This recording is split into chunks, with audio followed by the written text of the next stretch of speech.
শুভ সকাল বন্ধুরা। তো তোমরা কালকের পার্টে দেখেছিলে যে আমরা সকালের ব্রেকফাস্ট করেছিলাম সুন্দরবন ট্রিপের প্রথম দিনে। তো তারপর থেকে আমি দেখাচ্ছি ব্রেকফাস্ট করার পরে আমরা নদী দেখতে দেখতে যাব। দেখো চারিদিকে নদী কত সুন্দর লাগছে, আর এই সবাই বসে আছে। দেখো এই যে আমার মেয়ে বসে আছে, ছেলে বসে আছে, ওইখানে যারা বাকি ফ্যামিলিরা এসছে সবাই বসে আছে। তো ভিউটা কিন্তু খুব সুন্দর, সেটাই তোমাদেরকে দেখাচ্ছি। চারিপাশ থেকে নদী, দেখো আমি হাত দিয়ে দেখাচ্ছি যে চারিপাশ থেকে নদী। আর আকাশটা না মেঘলা ছিল, যেহেতু মেঘলা আকাশ ছিল সেই জন্য গরমও ছিল না। আকাশ মেঘলা আর সুন্দর হাওয়া দিচ্ছিল, তো ভীষণ ভালো লাগছিল। তো দেখো সবাই সামনে বসে আছে, আমি তোমাদের বলছি যে চারিপাশটা কত সুন্দর। সামনে দেখো বড় বড় লঞ্চগুলো যাচ্ছে, সেই জন্য আরো বেশি সুন্দর লাগছে। আর একটু কালো কালো হয়ে এসছে যেহেতু আকাশটা মেঘলা হয়ে গেছে সেজন্য। তো দেখো যেতে যেতে আমরা একটা জায়গায় নেমে পড়লাম, এটা হচ্ছে চণ্ডীপুর। চণ্ডীপুর থেকে কিছু লোক উঠবে আর খাবার উঠবে, তাই জন্য চণ্ডীপুরে আমাদের স্টে করলো কিছুক্ষণ, এই 5-10 মিনিট। তো আমি নেমেই তোমাদের ভিডিওটা করে দেখাচ্ছি। এই জায়গাটা হচ্ছে চণ্ডীপুর। এখান থেকে আমাদের লঞ্চে 2-3 জন লোক উঠলো, আর প্লাস আমাদের যে দুপুরের লাঞ্চ হবে তার কিছু খাবার দাবার উঠলো। এই জায়গাটা কিন্তু ভীষণই সুন্দর। তো দেখো এই যে, তো দেখো আমরা এখন চলে এসেছি হচ্ছে গোসাবায়। আমাদের যে প্রথম স্পটটা ছিল সেটা হচ্ছে গিয়ে গোসাবা। তো গোসাবায় চলে এসেছি, এসে দেখো আমরা নেমেও পড়েছি। আর এখানে দেখো এই যে লঞ্চ থেকে নেমে সবাই হেঁটে হেঁটে যাচ্ছে। হেঁটে হেঁটে যাওয়ার পরে এখানে দুই সাইডে দেখো মার্কেট দেখা যাবে। আর এই যে ছোট ছোট বোট নৌকাগুলো দাঁড়িয়ে আছে। গোসাবাতে নেমে কিন্তু আমরা অনেকটা হেঁটে তারপরে রবীন্দ্রনাথের বাড়িতে যাব। এখানটায় গোসাবাতে রয়েছে রবীন্দ্রনাথের বাড়ি আর হ্যামিল্টনের বাড়ি। তো আমরা প্রথমে যাব রবীন্দ্রনাথের বাড়ি। তো যে রাস্তাটা দিয়ে আমরা যাচ্ছি দুই সাইডে দেখো সুন্দর মার্কেট, জামা কাপড়, ব্যাগ, খেলনা, খাবার, অনেক কিছুর দোকান রয়েছে, অনেক কিছুর দোকান রয়েছে। তো আমরা দেখো রবীন্দ্রনাথের বাড়ির সামনে চলে এসেছি। এসে আমার বর দেখো টিকিট কেটে নিচ্ছে, এখানে ঢোকার জন্য টিকিট লাগে। তো আমার বর টিকিট কেটে নিয়েছে, এখন আমরা আস্তে আস্তে সবাই মিলে ঢুকে যাচ্ছি রবীন্দ্রনাথের বাড়ি। এই যে গেটটা দেখছো, এই গেটের মধ্যে দিয়ে ঢুকবো। বাড়ির চত্বরটা কিন্তু অনেক বড়, বাড়ির এরিয়াটা। এই দেখো ঢুকে পড়েছি রবীন্দ্রনাথের বাড়ির এরিয়াতে। এই এরিয়াটা ভীষণ বড় চারিপাশটা।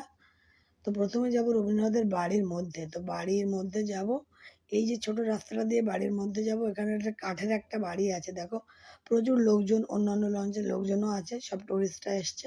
তো ওই যে সামনে কাঠের বাড়িটা দেখা যাচ্ছে, ওইটাই হচ্ছে রবীন্দ্রনাথের বাড়ি। আর চারপাশে অনেক পুকুর টুকুর অনেক কিছুই আছে, তোমাদেরকে দেখাবো। তো দেখো এই যে বাড়িটার মধ্যে আমরা সিঁড়ি দিয়ে উপরে উঠছি। আসলে বাড়িটা কাঠের তৈরি, ওইটুকুই আছে। ভেতরটা সবাই উঁকি মেরে দেখার চেষ্টা করছে, কিন্তু ভেতরে আসলে কিছুই নেই, পুরোটাই ফাঁকা। তো চারিপাশটা যেটা সেটাই। আর চারিপাশে দেখো বাগান রয়েছে। বাড়িটার চারিপাশে আমরা ঘুরবো, এ পাশ থেকে ঘুরে ও পাশ থেকে নেমে যাবো আর কি। পুরোই একটা কাঠের বাড়ি, আগের দিনে যেরকম হতো কাঠের বাড়ি সেরকমই। তো চারিপাশে যাতায়াতের রাস্তা আছে, তো আমরা চারিপাশ দিয়ে ঘুরে ঘুরেই যাচ্ছি। এই যে আমার বর আর মেয়ে আগে যাচ্ছে। তো চলো আমার বাড়িটা ঘোরা হয়ে গেছে, এখন আমরা নেমে যাব। নেমে যাব, সামনে পুকুর আছে, পুকুর দেখব, পার্ক মতো আছে সেগুলো দেখব। তো দেখো বেকন বাংলো বলে লেখা রয়েছে, এই বাড়িটার নাম হচ্ছে বেকন বাংলো রবীন্দ্রনাথের। তো দেখো চারিপাশে ভিউটা কিন্তু খুব সুন্দর। এখানে দেখো রবীন্দ্রনাথ বসে চা খেতেন, সেটাই দেওয়া রয়েছে, রবীন্দ্রনাথ বসে বসে চা খেতেন। এখানে দেখো বড় একটা রবীন্দ্রনাথের মূর্তি রয়েছে। এই যে খুবই সুন্দর লাগছে পরিবেশটা, এর মধ্যে পরিবেশটা খুবই ভালো দেখতে। এখন আমরা হেঁটে হেঁটে যাচ্ছি, সামনে একটা পুকুর আছে, রবীন্দ্রনাথের পুকুর। এই দেখো বড় একটা পুকুর আছে, পুকুরের একটা সুন্দর সিঁড়ি বাঁধানো ঘাটও রয়েছে। তো আমরা পুকুরের এক পাশ থেকে যাচ্ছি, এখন এই সিঁড়ি বাঁধানো ঘাট, এই যে সিঁড়ি বাঁধানো ঘাট, এখানেও লোকজন বসে আছে, ছবি টবি তুলছে। আমরাও একটু যাব, এই যে রবীন্দ্রনাথের সিঁড়ি বাঁধানো ঘাট। তো এখানটা একটু বসলাম, দেখলাম, দেখে চলো সামনের দিকে এগিয়ে যাচ্ছে। এখানে দেখো আর্টিফিশিয়াল বাঘ রয়েছে, একটা বুদ্ধ মূর্তি রয়েছে, পার্ক মতো রয়েছে আর কি। বাচ্চাদের খেলনা রয়েছে, এই যে বিভিন্ন রকমের দোলনা রয়েছে, বাচ্চাদের স্লিপ রয়েছে, ওই যে ওরা ঘুরে ঘুরে চড়ছে, স্লিপ রয়েছে, দোলনা রয়েছে, তো অনেক কিছু রয়েছে। তো আমাদের দেখা হয়ে গেছে রবীন্দ্রনাথের বাংলো। এখন আমরা আস্তে আস্তে বেরিয়ে যাব হচ্ছে হ্যামিল্টনের বাংলোর দিকে।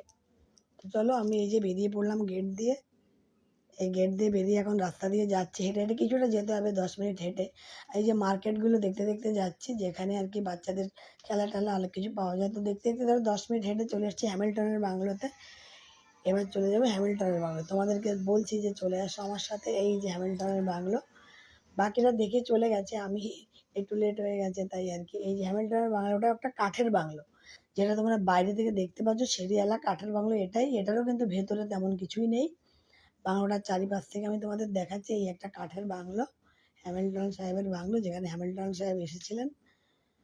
তো চলো এই বাংলোটা দেখে নিলাম। এবার আমরা চলে গেলাম আবার লঞ্চ ঘাটে। এখন আমরা লঞ্চ ঘাটে চলে এসেছি আবার, যেখানে আমাদের লঞ্চটা দাঁড়িয়েছিল। তো আমাদের একটা ঘাটে নামিয়ে দিয়েছিল, এটা অন্য ঘাট থেকে তুলছে আমাদের। তো চলো লঞ্চ ঘাটে চলে এসেছি। এবার আবার লঞ্চে চলে যাব। লঞ্চে গিয়ে আমরা প্রথমে চা খেয়ে নেবো। তো দেখো এখানে যাওয়ার সময় মেয়ে একটু ছবি তুলছে। ছবি টবি তুলে এখন আমরা উঠে পড়বো। এই যে উঠে পড়েছি লঞ্চে। তো লঞ্চে উঠে সবাই যে যার মতো বসে পড়েছি। এখন আমরা খাবো হচ্ছে চা। আমরা হাঁপিয়ে গেছি, তো চলে এসছে আমাদের জন্য চা। এই যে আমাদের সাথে দাদাটা ছিল খুব ভালো, দাদাটা প্রথমে চা খাচ্ছে। তারপরে এই যে ভাইটা আছে আমাদের গাইড ভাইটা, ওই আমাদের চা দিচ্ছে সবাইকে। আমি যেহেতু ক্যামেরাটা করছি আমাকে দেখতে পাচ্ছ না, এবার আমাকে চাটা দেবে। এবার চাটা খাবো, চাটা খেয়ে আবার নদী দেখতে দেখতে আমরা চলবো। আমাদের কিন্তু আজকের মতো ঘোরা শেষ হয়ে গেছে। এখন আমরা যাব হচ্ছে পাখিরালয়, যেখানে আমরা নাইট স্টে করব। তো চলো চা খাওয়ার পরে আমরা নদী দেখতে দেখতে যাচ্ছিলাম। অনেকক্ষণ বাদে আমাদের 1-2 ঘন্টা বাদে মানে লাঞ্চ দিয়েছে আর কি। তো চলো লাঞ্চে কি ছিল, এটা পুঁইশাক দিয়ে চিংড়ি মাছের, পুঁইশাক দিয়ে ইলিশ মাছের মাথা তরকারি, শসা, পেঁয়াজ, আর এদিকে ডিম সেদ্ধ, ওদিকে রয়েছে ডাল, পটল ভাজা, পাঁপড় ভাজা, এছাড়াও রয়েছে চিংড়ি মাছের মালাইকারি, আর আছে ইলিশ মাছ। ইলিশ মাছটা আমার ক্যামেরা করা হয়নি, ক্যামেরা আস্তে আস্তে দিচ্ছিল আর কি। চিংড়ি মাছ খাওয়ার পরে ইলিশ মাছটা দিয়েছি। এই যে ইলিশ মাছটাও ক্যামেরা করেছি, সরি। তো চলো এগুলো দিয়ে আমরা লাঞ্চ করে নেবো। খাবারগুলো কিন্তু ভীষণ টেস্টি হয়েছিল।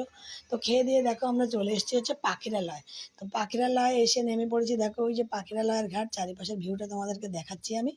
পাখিরালয়ে নেমে পড়েছি, এখন হেঁটে হেঁটে যাবো হোটেলের দিকে। এখন কিন্তু অলরেডি 5টা বেজে গেছে, বিকেল হয়ে গেছে। তো দেখো আমরা পাখিরালয় নেমে হেঁটে হেঁটে যাচ্ছি হচ্ছে গিয়ে হোটেলের দিকে। এই যে দেখো সুন্দরবন ট্যুর ট্রাভেলস লেখা রয়েছে। তো এখন আমরা যেতে যেতে রাস্তায় দেখতে পাবো একটা টার্কি। তো দেখো এই যে একটা সুন্দর টার্কি। তো আমরা এখন চলে যাচ্ছি হোটেলের সামনে। হোটেলের সামনে যাচ্ছি।